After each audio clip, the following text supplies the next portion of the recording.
அனைவருக்கும் வணக்கம். நான் ரெனுமீரா. ரெமிரா டாக்ஸில் இன்னைக்கு நாம் சந்திக்கவிருக்கும் ஆளுமை டாக்டர் சோமவல்லியப்பன் ஐயா அவர்கள். இவரை ஒரு எழுத்தாளனாக நான் நிறைய இடங்களில் ரசிச்சிருக்கேன், வியந்து பார்த்துருக்கேன். அந்த ஒரு முறையில் அவரோட இன்னைக்கு இந்த சந்திப்பு நடக்கவிருக்கிறது. வணக்கம் சார். வணக்கம். உங்களுடைய இந்த பயணம் அப்படின்னு பார்த்தீங்கன்னா, ஒரு எக்கனாமிஸ்டாக நிறைய விஷயங்களை அன்றாடம் தொலைக்காட்சியாக இருக்கட்டும், நியூஸ் பேப்பர்ஸாக இருக்கட்டும், உங்களுடைய பெயர் இல்லாத இடங்களில் நாங்கள் பார்க்க முடியல. அதை தாண்டி இந்த எழுத்துலக பயணம் அப்படிங்கிறது நீங்கள் உள்ளே கொண்டு வந்தது, அதை பற்றின எனக்கு ஒரு எங்கள் வீட்டில் நிறைய படிப்பாங்க. என்னுடைய மதர் குறிப்பாக நிறைய இலக்கியம் படிப்பாங்க. அவங்க பெரிய வாசகி. அவங்க படிக்காத புத்தகங்கள் குறைவு. அவங்களுக்காக நானும் என் தம்பியும் அடிக்கடி லைப்ரரிக்கு போய் புத்தகங்கள் எடுக்க வேண்டிய ஒரு சூழ்நிலை இருக்கும். அப்போ நாங்கள் அப்படி எடுக்கிற பொழுது அவங்க படிக்காத புத்தகங்களை கண்டுபிடிக்கிறதுக்காக புத்தகங்களை புரட்ட வேண்டிய ஒரு நிலைமை வந்தது. அப்புறம் படித்து பார்க்குறது வந்தது. அதில் ஒரு ஆர்வம் வந்தது. ஆரம்ப காலங்களில் அம்புலி மாமாவில் ஆரம்பித்து கோகுலம் அப்படி தான் உள்ளே வந்து, அதற்கப்புறம் விகடன், குமுதம் எல்லாம் படித்தோம். அதுக்கப்புறம் அது மூலமாக சுஜாதா அறிமுகமாகி பாலகுமாரனுக்கு நகர்ந்து அசோகமித்திரன், சா கந்தசாமி, ஜெயகாந்தன் அப்படியே படிப்படியாக மாறி இப்போது ஜெயமோகன், ராமகிருஷ்ணன், அந்த மாதிரி பல எழுத்தாளர்களை நான் தொடர்ந்து படிச்சுக்கிட்டு இருக்கேன். இப்போது நீங்கள் எழுதுறது அப்படிங்கிறது ஆர்டிகிள்ஸாக தான் நீங்கள் ஆரம்ப காலத்தில் எழுதியிருக்கிறீங்க இல்லைங்களா? அப்போது இந்த சமூக சிந்தனையோடு எங்கேயோ ஒரு இடத்துல நீங்கள் இந்த சமூகத்துக்காக சில விஷயங்களை நம்ம எடுத்து சொல்லணும், செய்யணும், உங்களோட அனுபவத்தை பகிர்ந்துக்கணுங்கிற மாதிரியான நிறைய விஷயங்களை என்னால் பார்க்க முடிஞ்சது. அது சரிங்களா? அப்படி தான் ஆரம்பிச்சிங்களா? என்னுடைய ஆரம்பம் புனேவில் தான் ஆரம்பிச்சது. நான் சிறுகதைகள் எழுதினேன். முதல்ல கவிதை, பலரையும் போல கவிதை. அதுக்கு முன்னாடி கொஞ்சம் படம் வரைவேன். அதையெல்லாம் என்னுடைய புத்தகம் என்னவெல்லாம் செய்யுங்கிற புத்தகத்தில் நான் குறிப்பிட்டிருக்கேன். ஸ்கூலில் இருக்கையில் படம் வரைவேன். அதற்கப்புறம் கவிதைகள் எழுதுவேன். அப்போது ஒரு கட்சியினுடைய அபிமானியாக இருந்து தமிழர்கள் இலங்கையில் சிரமப்படுற போது அதற்கான கவிதைகள், இது மாதிரி தான் நான் பொதுவெளியை பற்றி பேச ஆரம்பித்தேன். எதுவும் பிரசுரமாகாது. ஒன்றே ஒன்று அமுதசுரபியில் இழப்பா 7 மணின்னு ஒரு தினசரி வாழ்க்கையினுடைய பரபரப்பை எழுதின ஒரு கவிதை மட்டும்தான் வந்தது. அதற்கு பிறகு சிறுகதை தான் எனக்கு ஆசை. சிறுகதை நான் பிஹெச்எல்லில் வேலை செய்கிற போது முதல்ல எழுத ஆரம்பித்தேன். என்னுடைய முதல் கதையை பார்த்துட்டு என்னுடைய பெரிய அண்ணன்ட்ட தான் காண்பித்தேன். அப்போது எங்கள் வீட்டுக்கு குருவிகள் கூடு கட்டுறது, அது கூடு கட்ட முடியாமல் தவிக்கிறத பார்த்து நான் அதுக்கு ஒரு தற்காலிக ஏற்பாடு பண்ணி அதுலேயும் அதால் சமாளிக்க முடியாமல் போகிறத பற்றி ஒன்று எழுதினா, ஒரு கதை மாதிரி இருக்க முடியுதுன்னு என்கிட்ட ஒரு ஆர்வத்தை கிளப்பிட்டார். அதற்கப்புறம் சிறுகதைகள் எழுதினேன். கல்கியில், தமிழரசியில், வாரமலரில், தினபூமியில் அப்படிலாம் கதைகள் வரும். அதற்கு பிறகு தான் நான் சென்னை பதிப்பகங்களை சந்தித்த போது என்னை புனைவுக்கு, கட்டுரைகளுக்குள்ள, பங்குச்சந்தைக்குள்ளே திருப்பி விட்டாங்க.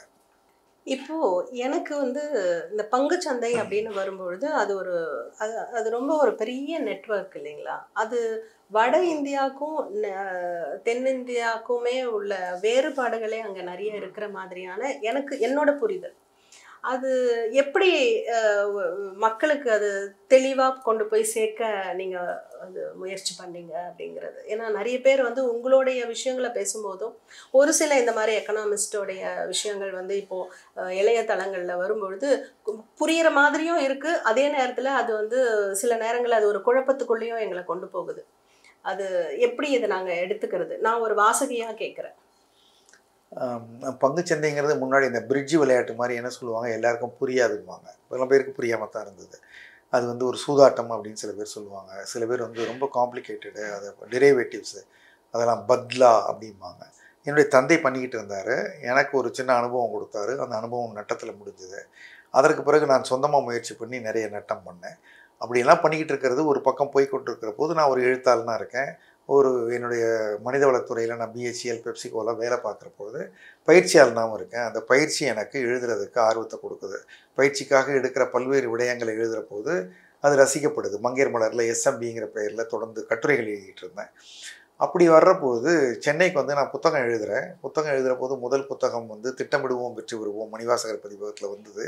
அதை பார்த்துட்டு எழுத்தாளர் பா ராகவன் அவர் ஒரு புதிய பதிப்பகம் கிழக்குக்கு வந்தபோது என்ன நீங்கள் தொடர்ந்து எழுதுங்கன்னு சொன்னார். அதில் எழுதுனது முதல்ல தொட்டதெல்லாம் பொன்னாகும், நீங்கள் செய்யும் வியாபாரம் எதுவானாலும் அதில் வெற்றி பெறுவது எப்படின்னு ஒரு சின்ன தலைப்பு கொடுத்தாரு.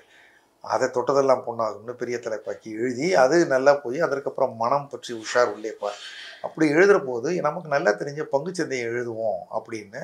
அப்போ நான் பங்குச்சந்தையை விவரித்து எழுதுகிறேன். ஒரு இந்த சிறுகதை எழுதுகிற பழக்கம் இருக்கிறதுனால அது ஒரு நான் ஃபிக்ஷன் மாதிரி சுவாரஸ்யமாக இருந்தது. அதை அவங்க வந்து முதல்ல நான் மணிவாசகர்கிட்ட கொடுத்த போது, தம்பி இது ஷேர்லாம் இங்கே தமிழ்நாட்டில் விற்காதுன்னு அவர் சொன்னார். பட் கிழக்கு பதிப்பத்தோட பத்ரி அதை பார்த்துட்டு இது நல்லா இருக்குன்னு போட்டார். போட்டதுலேருந்து அது இவ்வளவு எளிமையாக பங்குச்சந்தையை புரிய வைக்க முடியுமா, அது வந்து ஒரு மித்தை பிரேக் பண்ணுறதுங்கிற மாதிரி, இது இவ்வளோ தான், it's like any other business தான் அப்படிங்கிறத உடச்சி தமிழில் சொல்லி அதுக்கு ஒரு கிளாசரி ஷேர் மார்க்கெட் ஜார்கான்ஸ்ன்னு சொல்லி பின்பக்கத்தில் புத்தகத்தினுடைய இதில் போட்டோம். அது டச்வுட் பிளாக் பஸ்டர் ஒரு 2004 விற்க ஆரம்பிச்சது. இப்போ 1.5 லட்சம் காப்பிக்கு மேலே போயிடுச்சு. அது இன்னும் தொடர்ந்து போய்கிட்டே இருக்குது. இன்னமும் அதற்கு வாசகர்கள் இருக்காங்க. அது பத்தாமல் தொடர்ந்து அவங்க கேட்க போய் அல்ல பணம் 2, 3, 4, 5, 6, 7, 8, 9 10th புக்கு இந்த 2025 ஜனவரியில் எஸ்ஐபி சிஸ்டமேட்டிக் இன்வெஸ்ட்மெண்ட் பிளான் செல்வம் சேர்க்க நிச்சய வழின்னு வந்திருக்கு. இது எல்லாமே கஷ்டமான விஷயத்த சிரமப்பட்டு புரிஞ்சுக்கிறது என்னுடைய பழக்கம். அதை எனக்கு புரிஞ்ச லெவலில் சிம்பிளாக சொல்கிறது என்னுடைய ஒரு முயற்சி. அது பலருக்கும் எளிமையாக புரியுதுங்கிறத தொடர்ந்து சொல்கிறாங்க. அதனால் போயிடுச்சு. இப்போது இது வந்து ரொம்ப ஒரு ஆழமான ஒரு விஷயம். இப்போ நீங்கள் சொல்கிற புத்தகங்களில் இருக்கிறது இளைய தலைமுறையினருக்கு வந்து இதெல்லாம் கொண்டு சேர்க்கும்னா இன்னும் அவங்களால நல்லபடியாக அதோடைய அறிவை வளர்த்துக்க முடியும். ஆனால் அவங்களுக்கு இந்த படிக்கிறது அப்படிங்கிறது ஓரளவுக்கு அவங்களுக்கு அந்த ஒரு பொறுமை இல்லாததுனால இது எந்த அளவுக்கு ஆடியோ அளவில் இருக்கிற புக்ஸு கிடைக்குதா, அதை பற்றி எங்களுக்கு ஒரு இருக்குது. அதாவது பெரும்பாலான மக்கள் வந்து மாறிக்கிட்டு இருக்கும் போது கையில் செய்கிற பல்வேறு வேலைகள் இப்போ கால்குலேட்டரில் செய்கிறோம், வாய்ஸ் டைப்பிங் செய்கிறோங்கிற மாதிரி இதுவும் மாறுறது இயல்பு தான். படிக்கிறதுங்கிறது காலப்போக்கில் சுலபமாக்கப்படுற போது கேட்பது தான் சுலபமாக இருக்கும். கற்றலில் கேட்டலே நன்றுன்னு கூட ஒரு பழமொழி கூட தமிழில். ஆடியோ புக்ஸ் எல்லாம் முதல்ல போட்ட போது அது ஈஸியாக காப்பி பண்ணி சுலபமாக பப்ளிஷருக்கு பணம் இல்லாமல் பண்ணிடுறாங்க. அப்படி ஒரு பீரியட் இருந்தது. ஆக்சிஜன் புக்ஸ்னு கிழக்கில் என்னுடைய பல புத்தகங்களை ஆடியோ புக்காக கொண்டு வந்தாங்க. 100 ரூபாய்க்கு போட்டோன்னா அதை உடனே பல காப்பி ஆகிடும். அதை நிறுத்திட்டாங்க. இப்போ இணையத்தில் ஃப்ரீயாக கிடைக்குது. இப்போ நானே எனக்கு ஒரு யூடியூப் சேனல் இருக்குது. அதில் வந்து பங்குச்சந்தை அடிப்படைகள் பாலபாடம் அப்படின்னு சொல்லிட்டு கொரோனா டைமில் ஒரு 30-35 வீடியோ போட்டிருக்கேன். அது மாதிரி பலரும் போட்டிருக்காங்க. என்னென்னா நிறைய பேருக்கு வந்து எடுத்த உடனே அதை உடனே என்ட்ரி ஆகணும், ஓடுற ட்ரெயினில் ஏற தான் ஆசையாக இருக்க தவிர ஒரு பஸ் ஸ்டாண்டை தேடி போய் சும்மா நிற்கிற பஸ்ஸில் ஏறி உட்காந்து நல்ல சீட்டு பிடிச்சிக்கிட்டு டிக்கெட் வாங்கி என்ஜாய் பண்ணிக்கிட்டு பயணம் பண்ண பிடிக்கல. பங்குச்சந்தை அப்படி தான் பண்ணணும். என்னென்னா எந்த பஸ்ஸு வேகமாக போகுதோ பஸ் ஸ்டாண்டில் பார்ப்பேன், கிளம்பி ஓடையில் டக்குன்னு ஓடி போய் அதை ரன்னிங்கில் ஏறுவாங்க. அது மாதிரி பங்குச்சந்தையை முழுக்க புரிஞ்சுக்காமலே வேகமாக உள்ள அது இயல்பு. நானும் அந்த தப்பை பண்ணியிருக்கேன். பண்ண தப்பையெல்லாம் விவரித்து எழுதி இதெல்லாம் தப்புங்க, இப்படியெல்லாம் போய் சிரமப்படுறோம். பணம் சம்பாதிக்கணும்னா லாங் டேர்மாக நீங்கள் வந்து இன்வெஸ்ட் பண்ணி வெயிட் பண்ணணும். அதுக்கான வழிகள் இருக்குது, ரொம்ப சுலபமான வழிகள் இருக்குங்கிறத திரும்ப திரும்ப சொல்கிறோம். பட்டு உலகத்தின் மிகப்பெரிய உண்மைகள் எளிமையானவை பலருக்கும் பிடிக்காது, சுவாரஸ்யம் இல்லை என்று நினைப்பார்கள். உண்மைதான் சார். இப்போது எனக்கு அடுத்த ஒரு முக்கியமான விஷயம், ஏன்னா என்னை வந்து உங்களுடைய எழுத்து பக்கம் திரும்பி பார்க்க வைத்த இட்லியாக இருங்கள் அப்படிங்கிற அதை பற்றி, அது அந்த பெயர் முதல் உங்களுக்குள்ளே எப்படி அதை வைக்கணும்னு தோணுச்சு, அதை பற்றி. நான் வந்து வேர்ல்பூலில் ஒர்க் பண்ணிகிட்டு இருக்கிற போது பாண்டிச்சேரியில் மேனேஜர் பிளான்ட் ஹெச்ஆர் ஹெட்டாக இருக்கேன். அப்போ என்ன எக்ஸ்எல்ஆர்ஐயில் ஒரு ட்ரைனிங்க்கு அனுப்புகிறாங்க. அது வந்து எமோஷனல் இன்டெலிஜென்ஸு ஒரு லாங் ப்ரோக்ராம். அந்த ப்ரோக்ராம் அட்டன் பண்ண போது எனக்குள்ள பயங்கரமான ஆச்சரியம். நான் அது வரைக்கும் என்னுடைய பர்சனல் லைஃப்பில் கொஞ்சம் அஃபிஷியல் லைஃப்பில் பண்ண நிறைய தப்புகள் அங்கே வந்து எனக்கு புரிய ஆரம்பிச்சுது. இவ்வளோ சுலபமாக நம்ம ஏமாந்துருக்கமே என்று தெரிந்து தான் அது வந்த பிறகு 2006 நான் வந்து எமோஷனல் இன்டெலிஜென்ஸ் என்று ஒரு புத்தகம் எழுதினேன். தமிழில் எழுதி அது இட்லியாக இருங்கள்ங்கிறது என்னென்னா அது எமோஷனல் இன்டெலிஜென்ஸுங்கிறது ரொம்ப கடுமையான ஒரு வார்த்தையாக இருக்குது. இப்போ 2025 இன்னும் பலருக்கு அது கொஞ்சம் டிஸ்டண்ட்டாக இருக்குது. அதுக்குள்ளார ஆர்டிஃபிஷியல் இன்டெலிஜென்ஸ் வந்துருச்சு. அப்போது வந்து அதை எளிமைப்படுத்துறதுக்காக அந்த புத்தகத்துக்குள்ளார உள்ளீடாக இருப்பது என்னங்கிறத எடுத்து அதுலேருந்து இட்லி போல் ஒருத்தர் வந்து எதோடு ஒத்துப்போவதாக, எல்லா வயதினருக்கும் ஏற்றதாக, எல்லா இணக்கமாக இருக்கிறத இட்லின்னு உருவகப்படுத்திக்கிட்டு இட்லியாக இருங்கள்னு ஒரு கவர்ச்சியான தலைப்பாக வச்சோம். தொடக்கத்தில் எனக்கு அது சம்மந்தமாக கூட இல்லை. அதற்கு பிறகு தான் அது பிடிச்சி இப்போ திரும்ப ஆனால் அதை சப்டைட்டில் கொண்டு வந்துட்டு எமோஷனல் இன்டெலிஜென்ஸ்னு இப்போ வாசகர்களுக்காக மாற்றி வச்சுருக்கோம். எமோஷன்ஸ் இருக்கும், ரொம்ப அவசியம். அதை வந்து அதன் போக்கில் விடாமல் நம்ம ஹேண்டில் பண்ணணும். எப்படி காரில் ஸ்டியரிங் இருந்தால் நம்ம வேணுங்கிற பக்கம் திருப்பிக்கிறோமோ, கிளச்சை அமுக்கி வேணுங்கிற ஸ்பீடில் நம்ம போகிறோமோ, அது மாதிரி நம்மக்கிட்ட ஃபியூயல் இருக்கணும் நம்மக்கிட்ட. ஆனால் டைரக்ட் பண்ணுற ஸ்டியரிங்கை நம்ம வந்து மேனேஜ் பண்ணணும். அது இஷ்டத்துக்கு வண்டியாக போகக்கூடாது. வண்டியை நம்ம ஓட்டணுங்கிறது தான் இட்லியாக இருக்கு. இது பகுதி 1, 2, 3, 4 வரைக்கும் வந்திருக்கு. அப்போ உங்களுடைய அனுபவங்களை வந்து அதில் அதை அப்படியே அதை கொண்டு வந்து ஒரு ஒரு பகுதியாக நீங்கள் சேர்த்துருக்குறீங்க இல்லைங்களா? அது எந்த அளவுக்கு இப்போ இட்லியாக இருங்கள்ங்கிற புத்தகம் வந்து என்னை பொறுத்த வரைக்கும் அது கல்லூரியில் ஒரு நான் டீட்டெயிலாக கூட அது இருக்கக்கூடிய அளவுக்கு தான் அதில் இருக்கக்கூடிய கண்டென்ட்ஸ் இருக்குது. ஏன்னா வாழ்க்கை கல்விக்கான அத்தனை அம்சங்களும் அதில் நிறைந்து இருக்கிறதுனால இது எந்த அளவுக்கு இந்த புத்தகங்களை வந்து கல்லூரிகள்லையும் பள்ளி இறுதி அதாவது இந்த +1 +2லையாவது அவங்க வந்து அந்த மாதிரியான விஷயங்களை எடுத்து செல்லலாம் அப்படின்னு எனக்கு அது தோணுது. நிச்சயமா இது பண்ணியிருக்காங்க. கவிதான்னு ஒரு மேடம் வந்து எனக்கு தெரியாதவங்கள, அவங்க ஒரு பிஹெச்டி பண்ணுறதுக்கு முயற்சி பண்ண போது இரா மோகன் ஒருத்தர் இருந்தாங்க மதுரை காமராஜர் பல்கலைக்கழகத்தில். அவங்க சொல்லியிருக்காங்க இட்லியாக இருங்கன்னு ஒரு புக்கு வந்திருக்குமா, தமிழ் இலக்கியங்களில் இருக்கிறத எடுத்து நீங்கள் அதை பண்ணுங்கன்னு சொல்லியிருக்காங்க. அவங்க அதை பண்ணாங்க. அதே சமயத்தில் அந்த புத்தகத்தை அவங்க போராடி அவங்க போர்ட் ஆஃப் ஸ்டடீஸில் சொல்லி அவங்க கல்லூரியில் அதை ஒரு பாடமாக வச்சாங்க. பல இடங்களில் பல பேராசிரியர்கள் அதை பயன்படுத்துகிறாங்க. பாடத்திட்டமாக இருக்கிறது எனக்கே சில ஆண்டுகளுக்கு பிறகு தான் தெரியும். அதே மாதிரி என்னுடைய தினமணி கட்டுரைகளை வச்சு ஒருத்தங்க ஒரு பிஹெச்டி பண்ணியிருக்காங்கங்கிறது எனக்கு ஒரு 10 வருஷம் கழிச்சு தான் தெரியும். ஒரு கட்டுரைகள் எப்படி தொடங்க வேண்டும், எப்படி ஒரே கேரக்டர் வச்சுட்டு வர வேண்டும்லாம் அந்த என்னுடைய 40 கட்டுரைகள் தினமணியில் அப்போ வர அந்த கட்டுரைகள் ரொம்ப பிரபலம். ராம சம்பந்தம் இருப்பாங்க, ராயப்பா அதனுடைய பொறுப்பாசிரியர் இருப்பார் நடுப்பக்கத்துக்கு. அது பல பெரிய படித்தவரிடம் என்னை கொண்டு போன ஒரு கட்டுரை தொடர். அதில் நல்லா வந்துட்டு இருந்தது. அது மாதிரி நிறைய ஆசிரியர்கள் படிக்கிறவங்க காலம் உங்கள் காலடியில் இப்போ அல்லலப்பணமே கோவையில் பாரதியார் பல்கலைக்கழகத்தில் ஒரு பீரியடில் இருந்திருக்கு. அது மாதிரி திட்டமிடுவோம் வெற்றி வருவோம் வேறு ஒரு கல்லூரியில் இருந்திருக்கு மாணவர்களுக்கு. நமக்கு ஆசிரியருக்கு புத்தகத்தை எழுதினவருக்கு அதை கம்யூனிகேட் பண்ணலை, அவங்க விட்டுட்டாங்க.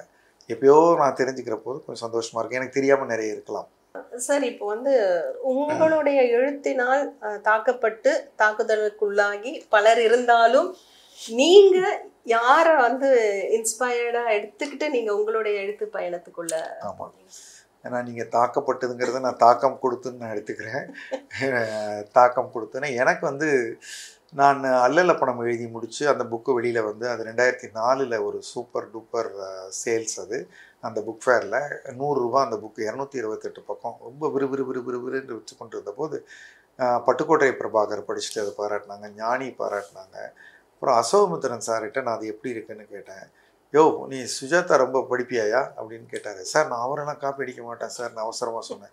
நீ காப்பிலாம் அடிக்க வேண்டாம்யா, நிறைய படிச்சிருக்கேங்கிறது எழுத்து பார்த்தாலே தெரியுதுயா, ஒரு நான் ஃபிக்ஷன் மாதிரி எழுதுறேன். அதே மாதிரி விகடனில் இந்த ராவ் சொல்லியிருக்காரு ராகவன் அவர்கள்ட்ட, இது மாதிரி வந்து இந்த ஆள் வச்சு என்ன வேணால் எழுத சொல்ல போட்டிருக்கியா, ஒரு எவ்வளோ கஷ்டமான சப்ஜெக்டை சுலபமாக எழுதியிருக்கான் அப்படின்னு அவர் சொன்னதாக காதில் விழுது. அது மாதிரி நிறைய அல்லலப்பணம் நான் எழுதி முடித்த உடனே விகடன்லேருந்து அழைப்பு வந்தது எனக்கு. அது வரைக்கும் எவ்வளோ கதைகள் எழுதி திரும்பி வரும், விகடன்லேருந்து கூப்பிடுறோம் அப்படின்னாங்க. நான் நம்பலை. அப்புறம் தொடர் எழுதுங்கன்னாங்க, அதை விட அதிர்ச்சி.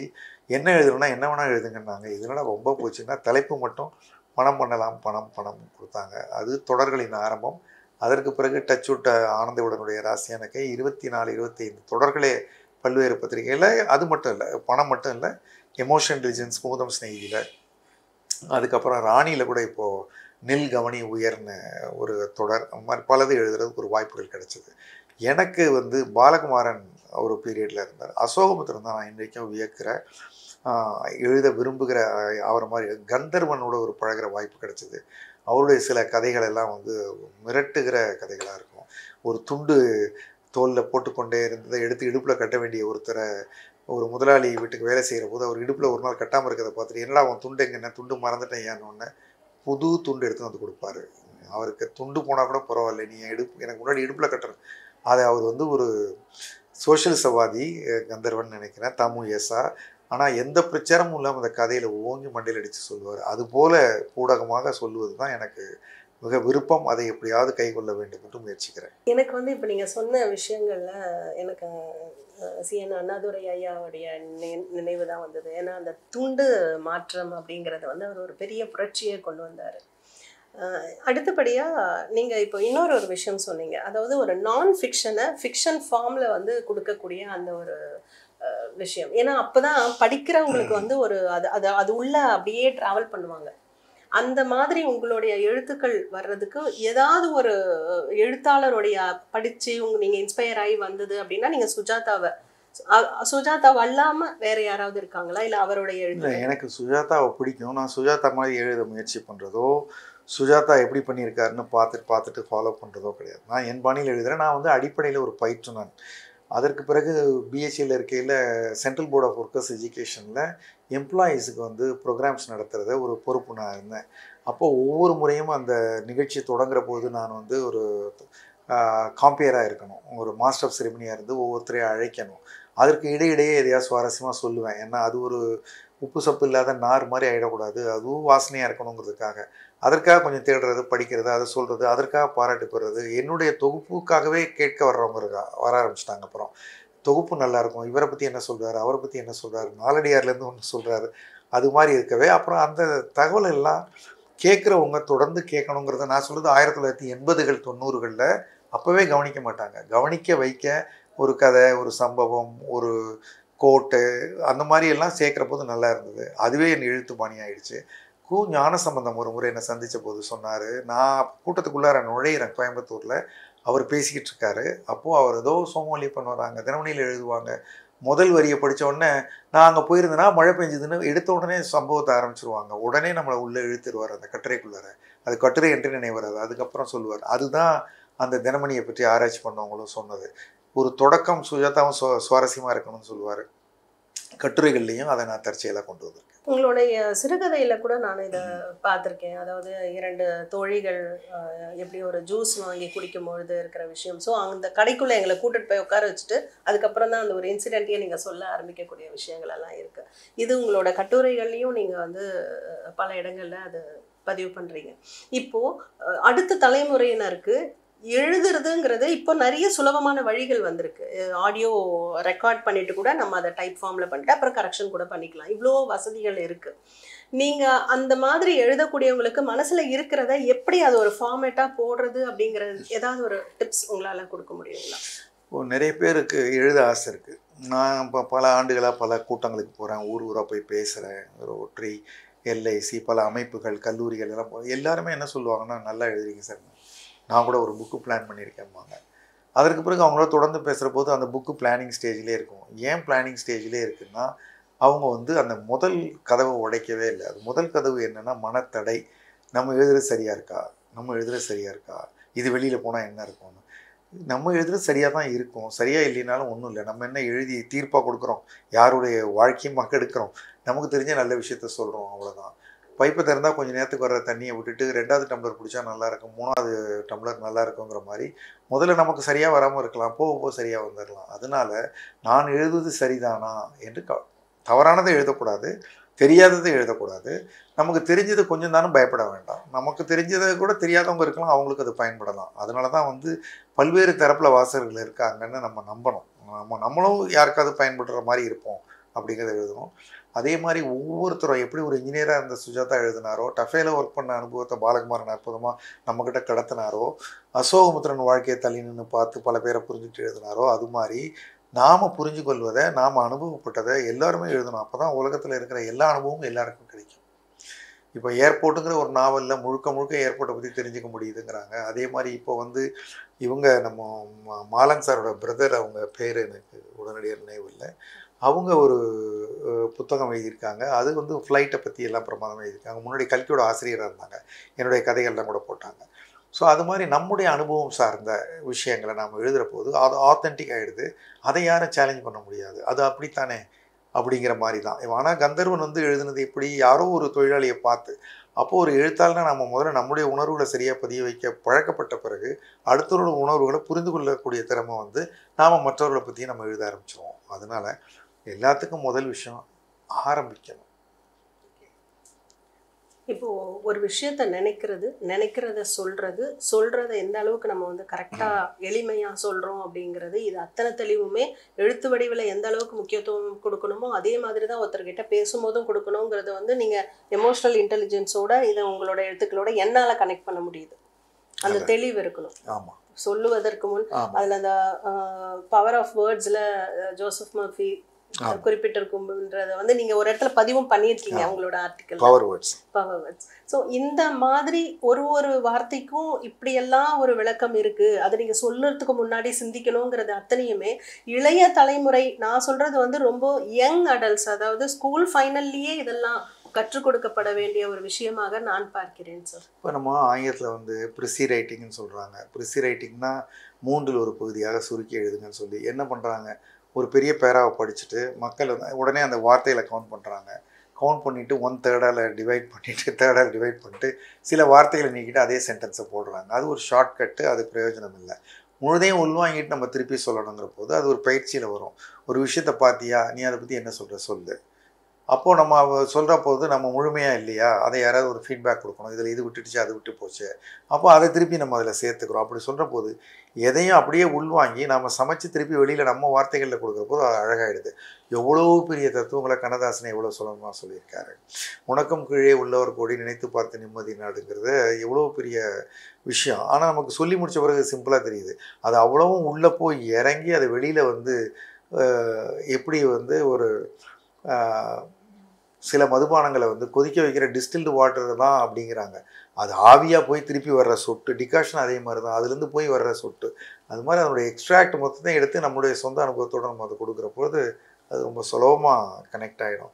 அதை அப்படியே சொல்கிறதுக்கு புத்தகம் போதும், அவரே போதும், ஒரிஜினலே போதும். நாம் அதை சொல்வதற்கு நம்ம அனுபவத்தோடு நம்ம அதை சொல்கிற போது நாம் அதை எப்படி ரசித்தோம் அல்லது எதிர்த்தோம், அது எதனால் அது நமக்கு ஏற்புடையது ஆனது, எப்படி வந்ததுங்கிற போது வி ஆர் ஆடிங் வேல்யூ. நான் ஒருத்தர்கிட்ட சொன்னேன், அவர் ரொம்ப பெரிய ஆள், என்எல்பியில் என்னுடைய மாஸ்டர் ப்ராக்டிஷனராக இருந்தார். நான் வந்து எதிலும் பெருவெற்றின்னு எழுதினேன். எமோஷனல் இன்டெலிஜென்ஸை பற்றி புத்தகம் எழுதின பிறகு டாக்டரேட் பண்ணேன். ஆனால் என்எல்பி வந்து அதை படித்த பிறகு தான் புக்கு எழுதினேன். அப்போது அதில் எதிலும் பெருவெற்றி பெற என்எல்பின்னு சொல்லி நான் எழுதிட்டு அவர்கிட்ட முன்னுரை கேட்டேன். கோல்டன் மாஸ்டர் ப்ராக்டிஷனர் அவர். இப்போ அவர் சொன்னார், எழுதிட்டு நல்லா எழுதிங்க வெளியப்பன்னு சொல்லிவிட்டு, அப்புறம் நீங்கள் எழுதணும் சார்ன்னு சொன்னேன். நான் எதுக்கு எழுதணும், ஏற்கனவே எல்லாம் எழுதிட்டாங்களேன்னாரு. அதுதான் தடை. ஏன்னா எல்லாரும் எழுதிட்டாங்கன்னா ஏன் வந்து திருக்குறளுக்கு இவ்வளோ பொழிப்புரை வந்துக்கிட்டே இருக்குது, ஏன் இன்னும் ஜெயகாந்தனை வந்து இப்போ திரும்ப திரும்ப வந்து விவரித்து வேறு விதமாக அதை ஒரு பார்வையை கொடுத்துக்கிட்டே இருக்கிறாங்க. அதனால் எல்லோருக்கும் ஒரு நிலவை பற்றி எத்தனை கவிஞன் எவ்வளோ விதமாக பாடியிருக்கான், ஒரே நிலவு தானே, அதை என்ன டிஸ்கிரைப் பண்ணிட்டு போனால் நீல அகலம் கலரு டைமென்ஷன் டிஸ்டன்ஸ் சொல்லிட்டு போகலாமே, இல்லையே. அப்படித்தான் நாம் வந்து நம்ம என்ன எடுத்துகிட்டு வந்து வைக்கிறோங்கிறத பொறுத்து தான் இருக்குது. ஒரு சொட்டை எடுத்துக்கலாம், அந்த ஒரு சொட்டை ஒரு அண்டாவாக்கலாம். உண்மைதான் சார். இந்த என்எல்பின்னு சொல்லும் பொழுது, நான் என்எல்பி பண்ணிகிட்டு இருக்கும் பொழுது எனக்கு பரிந்துரைக்கப்பட்ட புத்தகம், அதுதான் முதல்ல எனக்கு இட்லியாக அறிமுகப்படுத்தியது. ஒரு 6 வருடத்துக்கு முன்னாடி இருக்கும். அப்போ கூட எனக்கு வந்து அதை படிக்கணுங்கிறத தாண்டி, ஏன்னா அது வந்து கதை வடிவிலலாம் இருக்காதுங்கிற மாதிரி தான் இருந்தது. ஆனால் அதுக்கப்புறமா நான் அது உள்ளே இறங்கினதுக்கப்புறம் தான் அதோடைய ஒரு ஆழமை எனக்கு புரிஞ்சுக்க முடிஞ்சுது. இப்போது என்எல்பியை வந்து எந்த அளவுக்கு ட்ரைனிங் ப்ரோக்ராம்ஸை தாண்டி, இப்போ என்னை பொறுத்த வரைக்கும் அதை நான் என் குடும்பத்துலேயும் என்னுடைய நட்பு வட்டாரத்துலேயுமே என்னால் அதை பிரயோகப்படுத்திக்க முடியுது.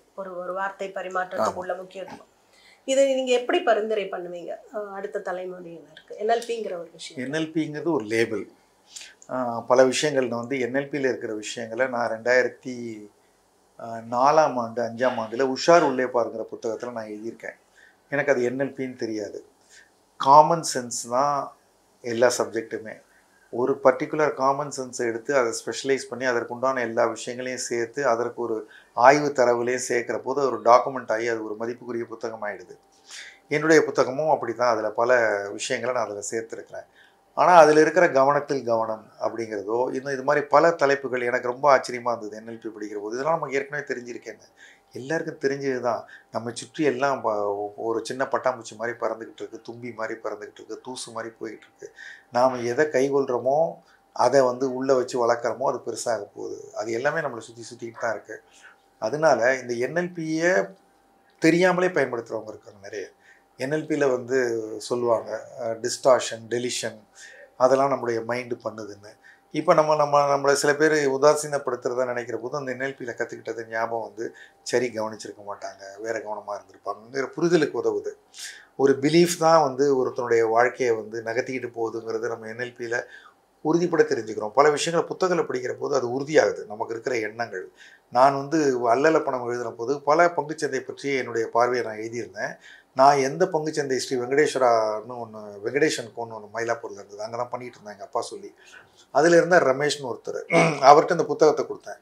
அவர் என்னை விட 20 வருஷம் சீனியர். அவர் அந்த புத்தகத்தை பார்த்துட்டு சொன்னார், வள்ளியப்பன் ரொம்ப நாளாக இருக்கீங்க, எல்லாமே கரெக்டுனாரு. நான் கூட நம்பலை, இப்போ தான் நம்புறேன்னாரு. எப்போ நான் எழுதின பிறகு அவர் நம்புறாரு. ஆனால் நான் கற்றுக்கினதே அங்கே தான். நான் எழுதுகிறேன், அது அச்சில் இருக்குது, எழுத்தில் வந்துருச்சு, புத்தகமாக விற்கிது, அவர் நம்ப ஆரம்பிச்சிட்டாரு. அப்போது நமக்கு அப்படி இல்லாதெல்லாம் நமக்கு நம்பிக்கை வர மாட்டேங்குது, அப்படி இருக்கிறதெல்லாம் நம்பிக்கை வருது. அதனால ஒன்று எழுதுங்க, ரெண்டாவது அச்சில் வராவிட்டாலும் நமக்கு தெரிந்த உண்மைகள் உண்மைகள் தான். இது எங்கேயோ ஒரு இடத்துல நீங்கள் சொல்ல சொல்ல சொல்ல எனக்கு வந்து லா ஆஃப் அட்ராக்ஷன் அப்படிங்கிற ஒரு விஷயம் வந்து என்னோட இப்போ கனெக்ட் அதோட ஒப்பிட்டு பார்க்க முடியுது. அப்போது நீ எதை எதிர்பார்த்து செல்கிறாயோ அது உன்னை நோக்கி நடந்து வருகிறது அப்படிங்கிற ஒரு விஷயத்தை நீங்கள் நிறைய இடத்துல அதுக்கு மேடையில் பேசும்போதும் நான் கேட்டிருக்கேன். நீங்கள் பேசி இன்ஸ்பயர் ஆனவங்க நிறைய பேர் இருந்தாலும் கூட நீங்கள் பேச்சாளராக உங்களை ரொம்ப இன்ஸ்பயர் பண்ண ஒரு நபர்களை பற்றி. நான் வந்து என்ன ஒரு பேச்சாளனாவே நினைக்கிறது இல்லை. எனக்கு வந்து நான் ஒரு நோட்ஸ் வச்சுக்கிட்டு பேசுவேன். 20 வருஷமாக பேசுகிறேன். எனக்கு வந்து ஒரு ஆர்டராக முன்னாடி பேச்சை சரி பண்ணிக்கணும். இதுதான் முதல், இது 2வது, இது 4வது, அது 5வது. அது 2 மணி நேரம் பேச்சாக இருந்தாலும் அப்படி தான், 2 நாள் ப்ரோக்ராமாக இருந்தாலும் ட்ரைனிங்காக இருந்தாலும் அப்படி தான். அதை சில பேர் சொன்னாங்க, நீங்கள் வந்து பார்க்காம பேசினா நல்லாயிருக்கும்னாங்க. சரின்னு கேட்டுக்கிட்டேன், நான் பார்த்து தான் பேசிகிட்டு இருக்கேன். அதற்கு பிறகு இன்னொருத்தவங்க சொன்னாங்க, நீங்கள் வந்து ஓங்கி பேசணும், சத்தமாக பேசணும்னாங்க. நான் பேசுகிற மாதிரி மென்மையாக தான் பேசிகிட்ருக்கேன். நான் அதையும் என்னால் அதை கொண்டு வரல, செயற்கையாக இருக்கும்னு நினச்சிட்டேன். என்கிட்ட சொன்னாங்க, உங்கள் வீடியோக்கெல்லாம் இன்னும் கூடுதலாக நிறைய வியூஸ் வரணும்னா நீங்கள் அடித்து பேசணும், சத்தமாக பேசணுன்னாங்க. நான் சொன்னேன், இன்றைக்கி அது விரும்புகிறாங்க, நான் அதை பண்ண முயற்சி பண்ணுறேன். எனக்கு அவங்களுடைய கைத்தட்டலுக்காக நான் பண்ணேன்னா நான் டெய்லி மாறிக்கிட்டே இருக்கணும். நான் வந்து கைத்தட்டலுக்காக வரல, எனக்கு தெரிஞ்சதை சொல்கிறதுக்காக வரேன். எனக்கு தெரிஞ்ச முறையில் சொல்கிறேன், யாருக்கு புரியுதோ புரியட்டும், பிடிச்சவங்களுக்கு பிடிக்கட்டும்னு.